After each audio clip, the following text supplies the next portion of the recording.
Rangkaian kisah Nabi Musa dan Nabi Harun alaihimassalam. Pada bagian ke-9 ini adalah tentang kisah turunnya kitab Taurat. Ini adalah merupakan pembahasan di antara rukun iman yang harus kita yakini. Setelah kita mengimani Allah, kemudian malaikatnya, kita mengimani kitab-kitabnya. Di antara kitab samawi yang wajib kita imani adalah kitab Taurat. Kitab Taurat ini diturunkan pada abad ke-12 sebelum Masehi, yang diwahyukan kepada Nabi Musa di Bukit Sinai atau Saina. Nama Taurat berarti hukum atau syariat. Pada saat itu Nabi Musa diutus oleh Allah untuk berdakwah kepada bangsa Bani Israel. Oleh karena itu tepat sekali kita meyakini bahwa kitab Taurat diperuntukkan sebagai pedoman dan petunjuk hidup bagi kaum Bani Israel saat itu. Adapun bahasa yang digunakan dalam kitab Taurat adalah bahasa Ibrani. Kalau kitab Injil itu bahasa Yunani, nah, kalau kitab Taurat itu adalah bahasa Ibrani, kalau Al-Quran itu adalah berbahasa Arab. Dalil tentang kitab Taurat ini diantaranya adalah surat Al-Mu'minun ayat 49. Allah subhanahu wa ta'ala berfirman, وَلَقَدْ آتَيْنَا مُوسَى الْكِتَابَ لَعَلَّهُمْ يَهْتَدُونَ. Dan sungguh telah kami anugerahi kepada Musa kitab yaitu Taurat agar mereka Bani Israel mendapatkan petunjuk. Jadi fungsi daripada keberadaan kitab-kitab samawi ini sama ya, sebagai hudan ya, sebagai hidayah, petunjuk untuk umatnya masing-masing. Kitab Taurat diberikan oleh Allah kepada Nabi Musa sebagai petunjuk untuk Bani Israel. Kitab Zabur diturunkan oleh Allah nantinya kepada Nabi Daud sebagai petunjuk untuk kaumnya. Kemudian kitab Injil diturunkan kepada Nabi Isa yang diturunkan untuk umat Nasara ya. Dan Al-Quran diturunkan kepada Nabi Muhammad SAW untuk seluruh manusia. Jadi inilah bedanya antara kitab-kitab samawi dulu dan Al-Quran. Kalau Al-Quran untuk semuanya, dan kalau kitab-kitab sebelumnya adalah parsial, ditujukan kepada kaum yang bersangkutan. Jamaah sekalian, kita telah mengetahui bahwasanya terjadi banyak penyimpangan yang dilakukan oleh Bani Israel. Dan kejadian sebelum ini mereka diuji oleh Nabi Musa, diperintahkan untuk memasuki sebuah daerah yang mana di dalam kawasan ini ada orang-orang yang kuat, yang memiliki fisik besar, kekuatan yang luar biasa. Akhirnya mereka ketakutan, tidak mau masuk negeri itu. Bahkan bukan hanya itu, mereka menyuruh kepada Nabi Musa dan Allah untuk berangkat berdua. Mereka duduk-duduk saja ya. Idhab anta wa rabbuka faqatila innaha huna qa'idun. Wahai Musa, berangkatlah kamu bersama Tuhanmu untuk berperang, kami duduk-duduk saja di sini. Jadi itulah kesesatan dan penyimpangan yang dilakukan oleh Bani Israel kepada nabinya, kepada Allah Ta'ala. Dan akhirnya mereka dihukum oleh Allah Ta'ala, berangkat pagi, pulang petang, berangkat petang, sampai semalaman mereka tidak bisa keluar dari negeri itu selama 40 tahun ya. Kalau bahasa Malangnya munyer-munyer saja, selama 40 tahun mereka tidak bisa keluar kemana-mana. Itulah mereka diuji oleh Allah Ta'ala dengan hukuman seperti itu. Maka jemaah sekalian, dimulailah hari-hari kesesatan. Mereka melewati tempat yang tertutup, mereka memulai dari tempat yang mereka akhiri dan sebaliknya. Dari start finishnya bolak-balik seperti itu. Alhasil mereka berjalan tanpa tujuan sepanjang siang malam, pagi sore mereka memasuki daratan di daerah Saina.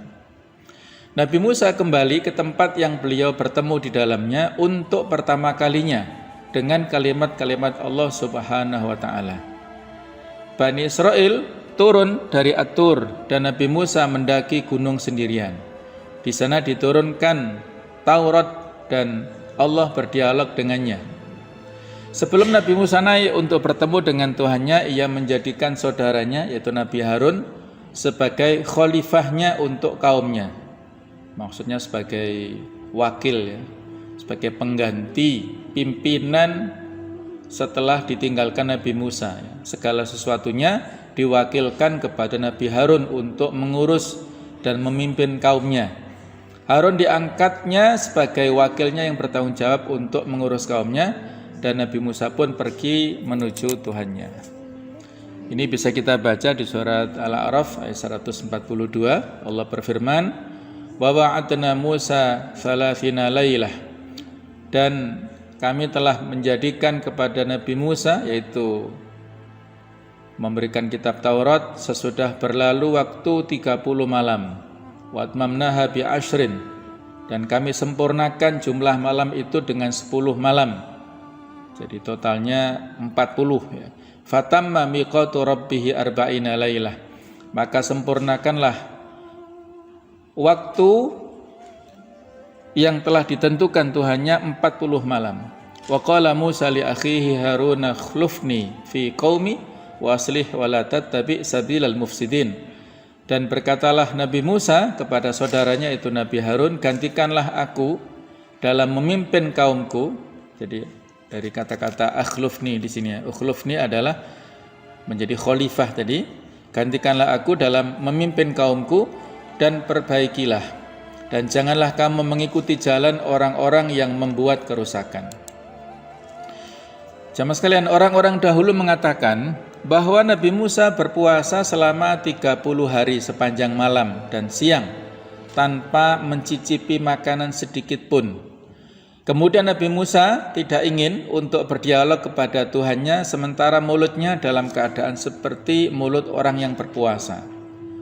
Aromanya kurang sedap begitu ya. Lalu beliau memakan sedikit dari tanaman bumi dan beliau mengunyahnya. Allah berkata kepadanya, "Mengapa engkau berbuka?" Musa menjawab, "Ya Tuhanku, aku tidak ingin berbicara denganmu kecuali mulutku dalam keadaan baik baunya." Maka Allah menjawab, "Tidakkah engkau mengetahui wahai Nabi Musa bahwa mulut orang yang berpuasa di sisiku lebih baik daripada bau misik? Kembalilah engkau berpuasa selama 10 hari, kemudian datanglah kepadaku." Nabi Musa pun melaksanakan perintahnya. Ini sebagaimana dalam hadis ya, la khulufu hamis shaim atyabu indallah min rihil misk. Bahwasanya bau mulut orang yang berpuasa di sisi Allah itu lebih harum ya daripada minyak kasturi. Ya, minyak kasturi sudah berbau harum, tetapi bau mulut orang yang puasa itu lebih disukai Allah Ta'ala, lebih harum daripada minyak kasturi. Itu pula yang dikatakan oleh Allah kepada Nabi Musa pada saat dulu. Setelah itu turunlah kitab Taurat kepada Nabi Musa, dan di sana berisi tentang 10 wasiat. Yang mana 10 wasiat ini nanti dikuatkan oleh ayat Al-Quran. Perintah yang pertama adalah perintah untuk hanya menyembah kepada Allah Subhanahu wa Ta'ala dan tidak menyekutukannya. Jadi perintah untuk bertauhid, perintah untuk totalitas hanya beribadah kepada Allah Ta'ala dan tidak boleh berbuat syirik ya. Persis bagaimana ajaran kita, ajaran Islam ya. Yang kedua, larangan untuk bersumpah bohong atas nama Allah. Ini juga sama. Kita dilarang untuk bersumpah palsu atau sumpah bohong mengatasnamakan Allah Subhanahu wa Ta'ala. Kalau sumpah atas nama Allah itu harus kita tepati ya, tidak boleh dijadikan sebagai persaksian palsu atau sebagai bahan candaan ya. Kita bersumpah atas nama Allah harus kita tepati. Apabila isinya itu baik, maka kita lakukan kebaikannya. Tapi kalau biasanya itu nazar ya. Apabila misalnya ada suami istri yang sudah lama ya menikah tidak punya keturunan, sudah ikhtiar ke sana kemari ya, belum ada hasil, maka mereka berdua bernazar ya, kalau diberikan keturunan akan melakukan begini begitu. Nah, itu nazar yang baik ya. Jadi harus ditepati ya, sumpah atau nazar seperti itu. Kalau isinya maksiat, maka ya dibatalkan sumpahnya, tapi harus ada kafaratnya ya, membatalkan sumpah yang maksiat itu harus ya, dan harus ada kafaratnya, yaitu dengan memberi makan atau pakaian kepada 10 orang fakir miskin, atau juga memerdekakan budak. Kalau tidak mampu, tidak ketemu, maka bisa diganti dengan puasa 3 hari. Itulah kafarat sumpah, atau kafarat nadar juga sama. Yang ketiga adalah menjaga kehormatan pada hari Sabtu dengan pengertian memfokuskan hari Sabtu sebagai hari ibadah. Hari Sabtu adalah sebagai ya semacam Yaumul Aid ya untuk orang-orang Yahudi, orang-orang Bani Israel. Kalau hari Ahad atau hari Minggu adalah Yaumul Aid lin Nasara untuk orang-orang Nasrani. Kalau Yaumul Jum'ah adalah Yaumul Aid lil Muslimin. Nah, itulah 3 hari yang ada di dalam satu pekannya. Nah, ini khusus adalah sebagai hari yang dimuliakan, yang dihormati untuk orang-orang Yahudi adalah khusus hari Sabtu. Jadi fokus untuk ibadah. Nanti ada ujian bagi mereka. Ujian tidak boleh mengambil ikan pada hari Sabtu. Ternyata akhirnya mereka melanggarnya dan mereka dikutuk menjadi kera ya, atau monyet. Nah, itulah pelanggaran dari Bani Israel. Yang keempat adalah perintah untuk menghormati ayah ibu. Ini juga sama. Di ajaran kita adalah birrul walidain, berbuat baik dan menghormati kepada ayah ibu kita. Yang kelima, menyadari bahwa Allah Subhanahu wa taala yang dapat memberi dan membagi. Artinya Allah sebagai Ar-Razzaq, satu-satunya zat yang bisa memberikan segala sesuatu yang kita minta.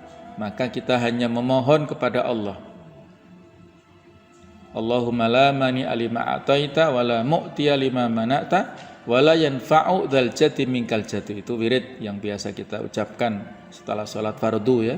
Itu menegaskan la mani alima ataita, tidak ada satupun zat yang menahan, mampu menghalangi apapun yang engkau beri, wala mu'tiya lima mana'ta, dan tidak ada satupun zat yang mampu memberi apapun yang engkau halangi, wala yanfa'u dzal jati, tidak ada satupun yang sanggup memberikan kemuliaan ya mingkal jatuh. Kemuliaan itu hanya didapatkan dari Allah Subhanahu wa taala saja ya. Nah, itulah tentang memberi dan membagi ini. Yang keenam adalah janganlah engkau membunuh. Ini juga sama ya. Tidak boleh kita membunuh, kemudian janganlah berzina, janganlah engkau mencuri. Inilah dosa-dosa besar yang juga dilarang untuk umat Islam. Yang kesembilan, janganlah memberikan kesaksian yang palsu.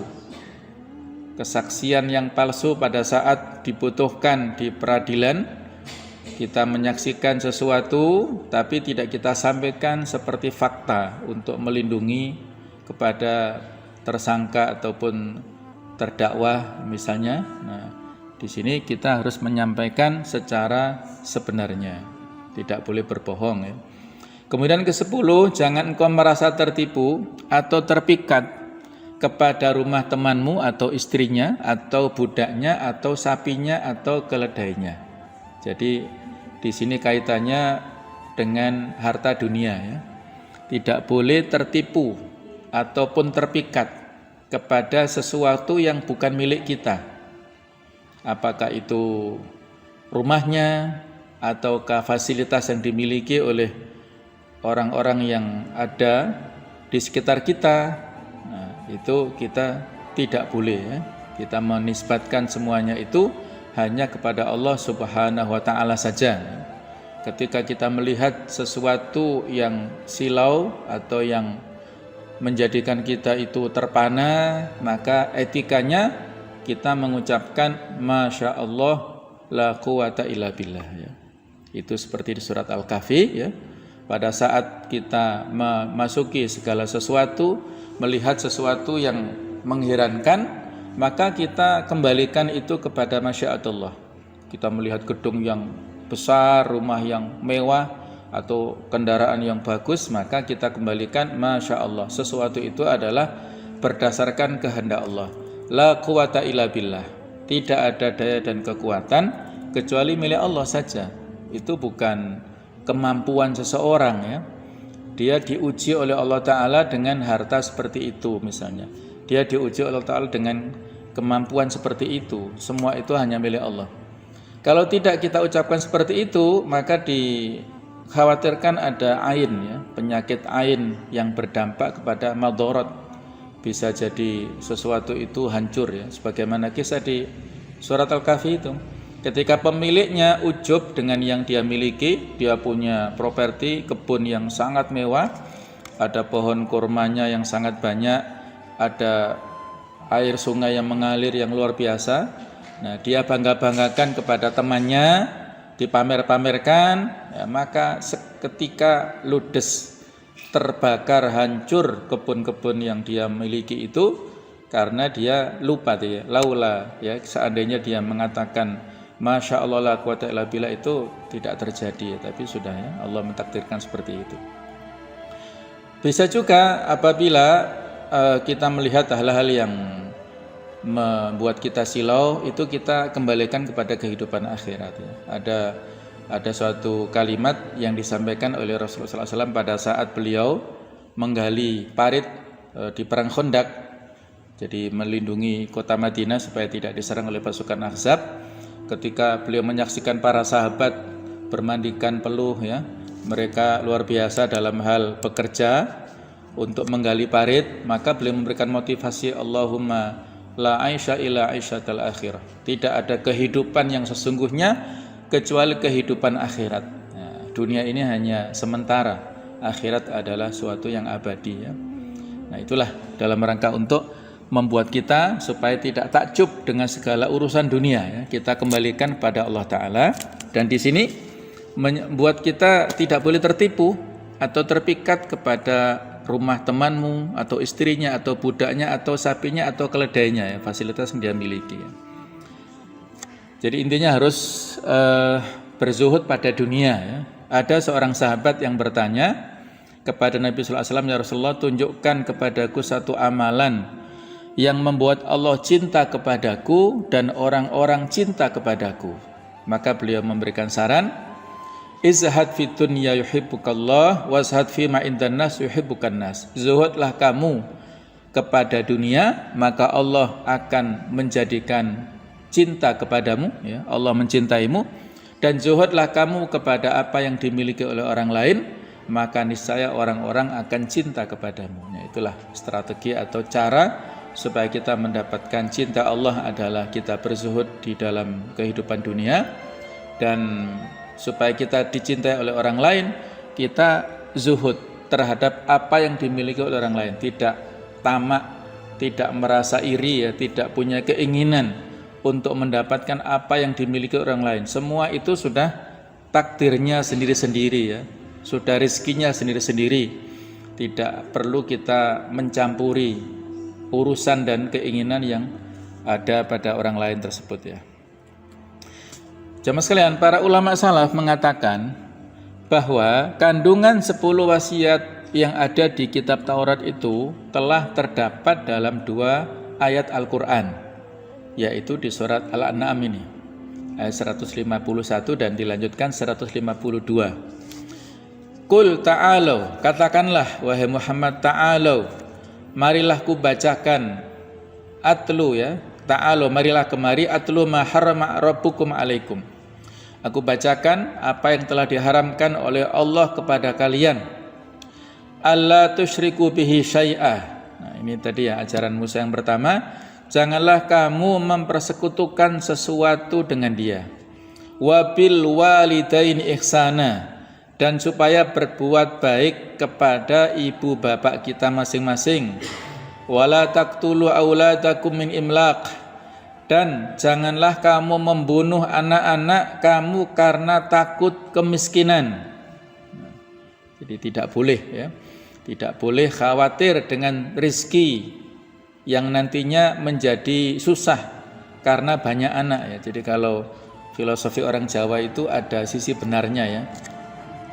Banyak anak, banyak rezeki. Nah, itu ada sisi benarnya walaupun tetap ada upaya ya. Tapi jangan sampai ada kekhawatiran jangan-jangan anak-anak kita itu nanti mati kelaparan ya. Sampai ada kasus di mana itu di Jawa Barat atau di mana itu sampai ibu membunuh anaknya ya, nggak tega melihat anaknya kelaparan ya.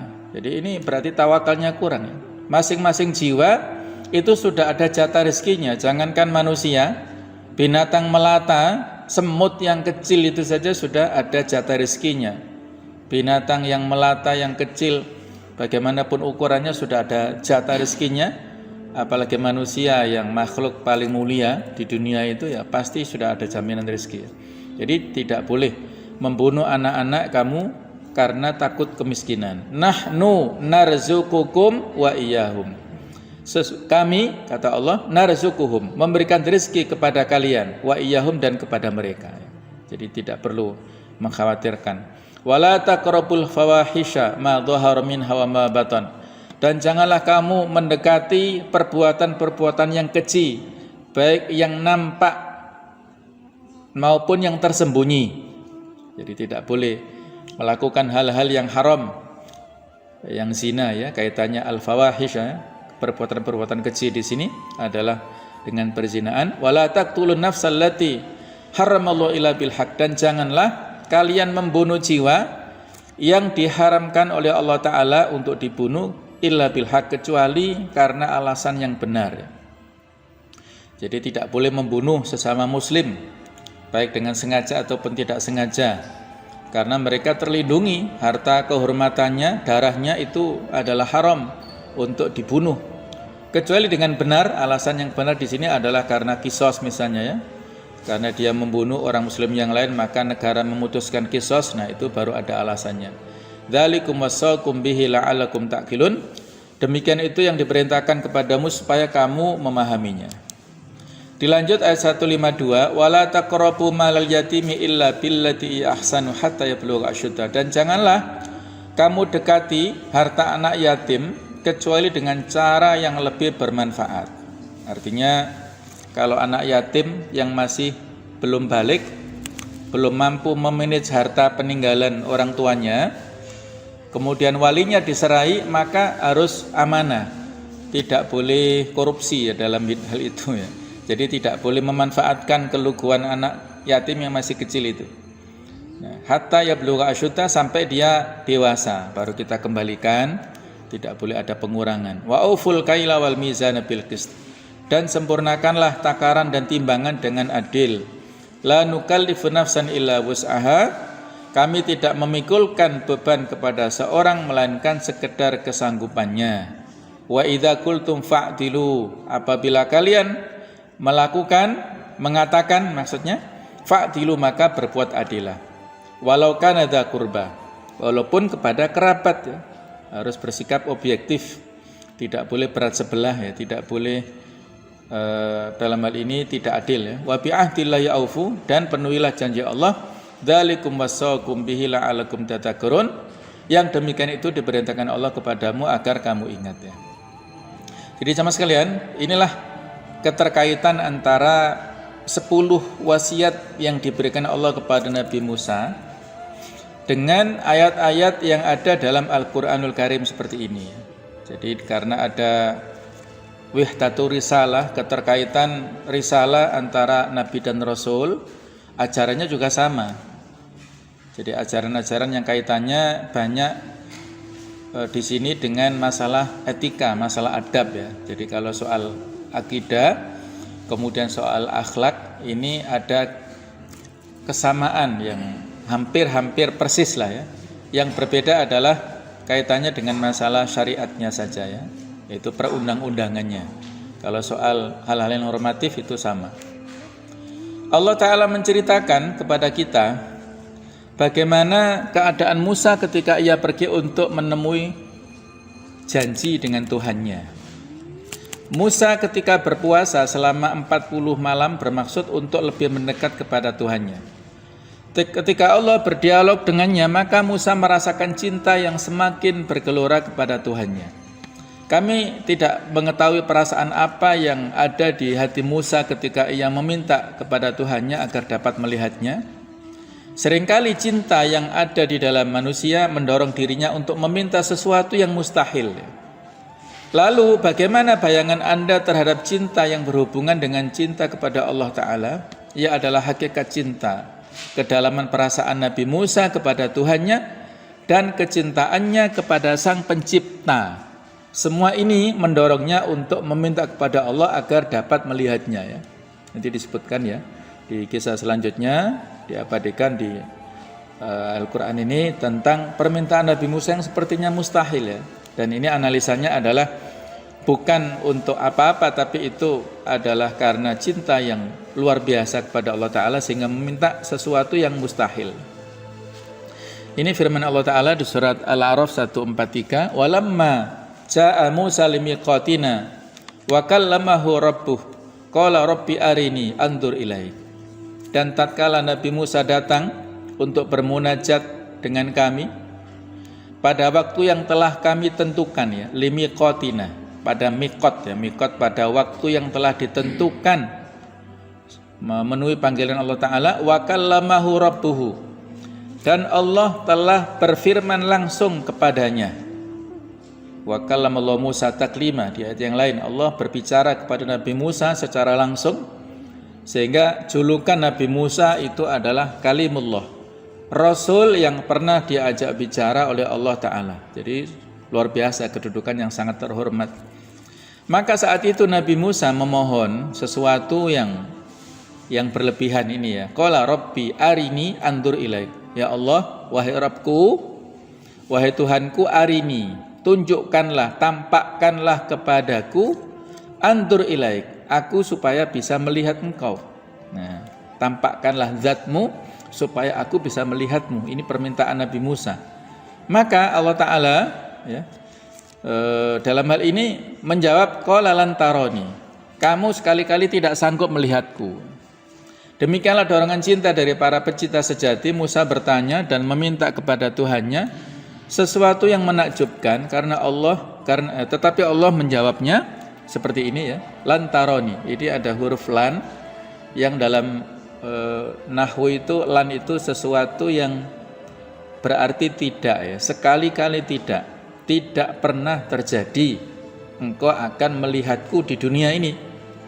Dan inilah akidah Ahlussunnah wal Jamaah yang benar ya, bahwasanya setiap manusia, seorang muslim siapapun di dunia ini tidak bisa melihat wujud Allah Ta'ala yang sebenarnya. Fisiknya tidak bisa kita lihat di dunia ini. Nanti baru bisa kita lihat pada saat kita masuk ke surga Allah Ta'ala ya. Itu baru bisa melihat wajah Allah Ta'ala, dan itu adalah kenikmatan yang paling puncak. Kenikmatan yang tertinggi adalah melihat Allah Ta'ala secara langsung tanpa hijab. Kenikmatan yang lainnya kecil ya. Jadi itu di akhirat nanti, di dunia tidak bisa kita lihat secara langsung fisik Allah Ta'ala. Seandainya Allah hanya mengatakan demikian, maka ini pun sebagai bentuk keadilan darinya. Tetapi keadaan di sini adalah keadaan cinta ilahi dari Musa. Dorongan cinta yang dibalas dengan dorongan cinta pula. Demikianlah Nabi Musa mendapatkan rahmat dari Tuhannya. Allah memberitahunya bahwa ia tidak akan mampu melihatnya karena tak satu pun dari makhluk yang tidak dapat menancap cahaya dari Allah. Allah memerintahkannya agar melihat gunung, dan jika gunung itu masih menetap di tempatnya, maka ia akan dapat melihat Tuhannya. Walakin indur ilal jabal fa in istaqarra makanahu fasawfa tarani falamma tajalla rabbuhu lil jabal ja'alahu takka wa kharra Musa sa'iqa. Namun lihatlah ke gunung itu wahai Musa, jika ia tetap di tempatnya seperti sedia kala niscaya engkau dapat melihatku. Maka ketika Tuhannya menampakkan keagungannya kepada gunung itu hancur luluh dan Musa pun jatuh pingsan. Jangankan Allah memperlihatkan ya, Al-Quran yang itu adalah kalamullah, firman Allah, apabila diturunkan ke gunung itu hancur ya.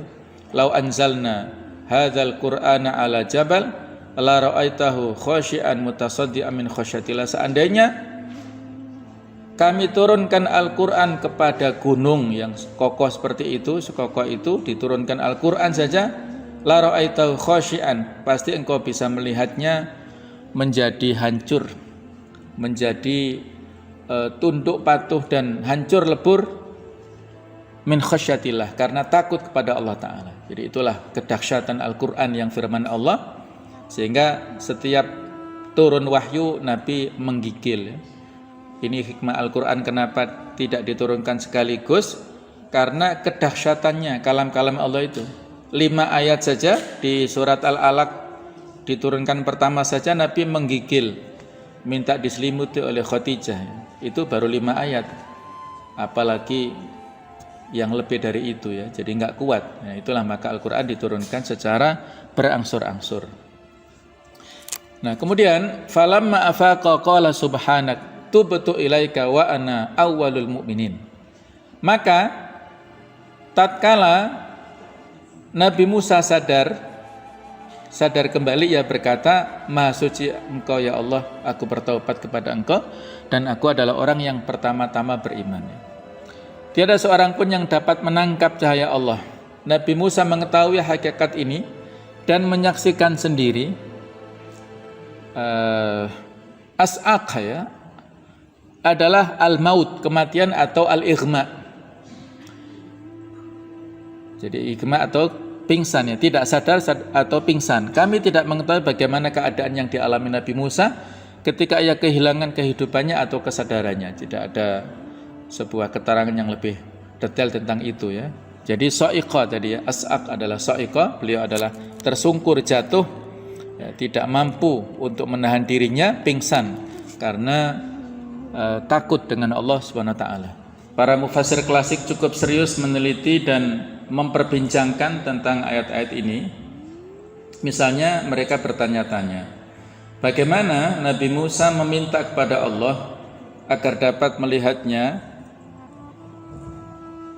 padahal ia tahu bahwa itu adalah hal yang tidak mungkin atau mustahil ya. Mereka berselisih pendapat dalam hal itu dan saling adu argumentasi. Kaum Mu'tazilah memiliki pendapat yang lain dan Ahlu Sunnah pun memiliki pendapat yang lain lagi. Pokok pembicaraan semuanya berkisar pada bagaimana seorang Nabi tidak mengetahui padahal ia adalah makhluk Allah yang paling dekat dengannya, bahwa melihat Allah adalah hal yang sangat mustahil. Kami kira bahwa sikap Nabi Musa tersebut menggambarkan puncak cinta dan kedalaman dari hatinya, yang ini merupakan gambaran yang tertinggi dari sejarah yang dilalui oleh Nabi Musa alaihissalam. Kita sekarang berada di hadapan puncak cinta kepada Allah, dan seorang pencinta tidak menginginkan selain melihat wajah kekasihnya. Menurut logika akal bahwa melihat Allah adalah hal yang mustahil, tetapi kapan cinta pernah peduli dengan logika itu? Nabi Musa terdorong untuk mendapatkan pengalaman baru, yaitu suatu pengalaman yang kayaknya ia sengaja melakukannya untuk mewakili kita semua. Nabi Musa nekat dan mendorong kita untuk meminta. Ia lebih dahulu merasakan keadaan tidak sadarkan diri, dan ia telah membuktikan kepada kita dengan tubuhnya yang mulia dan rohnya yang suci bahwa tak seorang pun dapat menangkap cahaya Allah. Nabi Musa dalam keadaan tak sadarkan diri, lalu ketika bangun ia memuja Allah dan bertaubat serta meminta ampunan kepadanya. Yang dikatakan di tadi ya, subhanaka tubtu ilaika tadi ya. Maha suci engkau dan aku bertaubat kepada engkau. Mengapa Nabi Musa bertaubat? Orang-orang sufi berkata, ia bertaubat dari dorongan cinta yang besar, di mana ia meminta sesuatu yang mustahil, padahal ia menyadari itu adalah mustahil. Ini adalah tafsiran yang memuaskan yang didukung oleh konteks ayat-ayat tersebut. Perhatikanlah ayat-ayat tanda kebesaran Allah Ta'ala dan bagaimana dia mengingatkan Musa terhadap apa-apa yang diterimanya dari berbagai macam nikmat.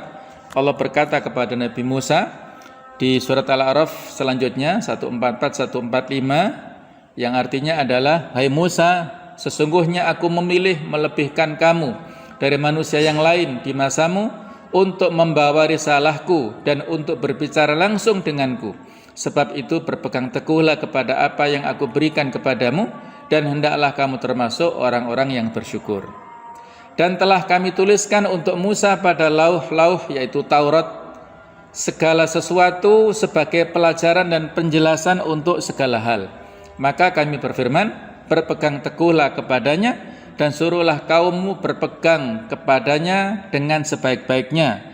Aku akan memperlihatkan kepadamu negeri orang-orang fasik. Ini ada sebuah analisa dari para ahli tafsir ya tentang posisi Nabi Musa yang seolah-olah tadi adalah dilebihkan posisinya ya. Nah, itu adalah di sini perlu dijelaskan ya. Dilakukan perbandingan antara Nabi Musa dan nabi-nabi yang lain, dikatakan bahwa pemilihan ini dikhususkan hanya kepadanya di zamannya saja dan tidak berlaku di zaman sebelumnya. Karena pada saat sebelumnya ada Nabi Ibrahim yang lebih mulia juga daripada Nabi Musa. Kemudian juga tidak berlaku sesudahnya karena ada Nabi Muhammad. Kami ingin menghindari perdebatan ini bukan karena kami percaya bahwa semua Nabi sama.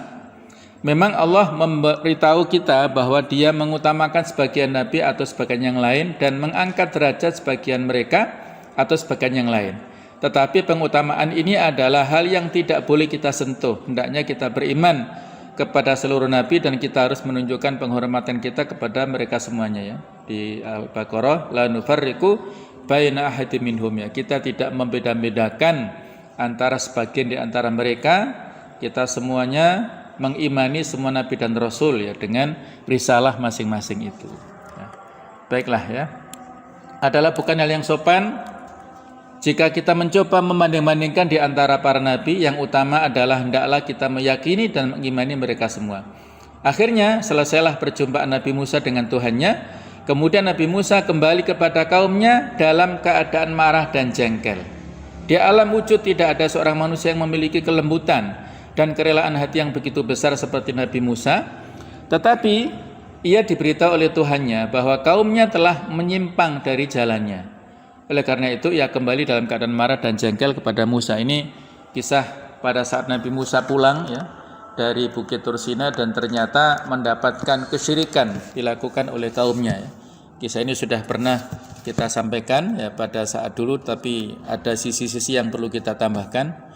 Insya Allah akan kita lanjutkan pada pertemuan akan datang. Mudah-mudahan Allah Ta'ala memberikan umur panjang kepada kita sehingga bisa selalu beramal soleh dan mengkaji kitab-kitab Al-Quran serta ayat-ayat yang mulia. Mudah-mudahan kita bisa melaksanakannya dalam kehidupan sehari-hari. Kurang lebihnya mohon maaf.